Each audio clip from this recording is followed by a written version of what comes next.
premier spectacle, quand même, c'était un spectacle qui s'appelait La farce de Burgos et qui était sur le procès que Franco avait fait au Basque de l'ETA, qui était un procès militaire à huis clos, etc. C'est-à-dire que Gisèle Halimi, qui était, il y avait deux avocats internationaux qui étaient, c'était une obligation, ils étaient obligés de laisser rentrer dans le huis clos du procès. Et donc sous ses robes, elle avait passé un magnétophone et donc on a travaillé avec les minutes du procès qu'elle nous a filées, puis elle a travaillé avec nous. Pas sur le semblant du théâtre politique. Vraiment. Ah oui, mais nous on était plus prétentieux, on jouait les accusés, on jouait les juges, on jouait Franco, on jouait l'Opus Dei, on jouait la Phalange, on jouait l'armée. C'était un montage. Il y avait un personnage qui incarnait le marché commun. Enfin bon, c'était l'époque, hein, je veux dire, où tout le monde fermait sa gueule. Enfin, non mais j'ai eu une expérience absolument incroyable avec ce spectacle parce qu'une des représentations a eu lieu à Saint-Jean-de-Luz.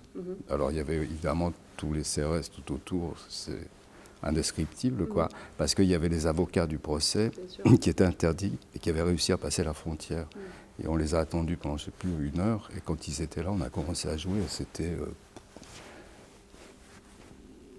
des représentations tout à fait particulières, mais toujours dans l'écart, puisque c'est pas naturaliste, puisque quand on faisait une joute entre un des accusés, je ne sais plus lequel, et puis un des juges, moi j'avais une grosse tête et j'étais en short comme un boxeur, et Marcon était en face de moi, et on faisait un vrai match de boxe.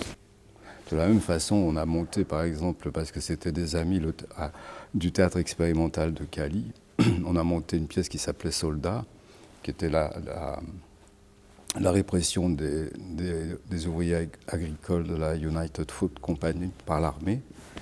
Et je ne sais pas, c'était pas naturaliste. On avait un rideau, une espèce de tréteau, et on jouait, moi je ne sais pas, Marcon il jouait 50 personnages, moi je devais en faire 10, enfin je ne sais plus, et on mettait des gros ventres et tout ça. Enfin c'était une esthétique d'agite-propre, hein, bien sûr, mais justement l'agite-propre ça n'a jamais été naturaliste. Le défaut c'est que ça peut être déclaratif et déclamatoire et idéologiquement marqué, ça c'est autre chose.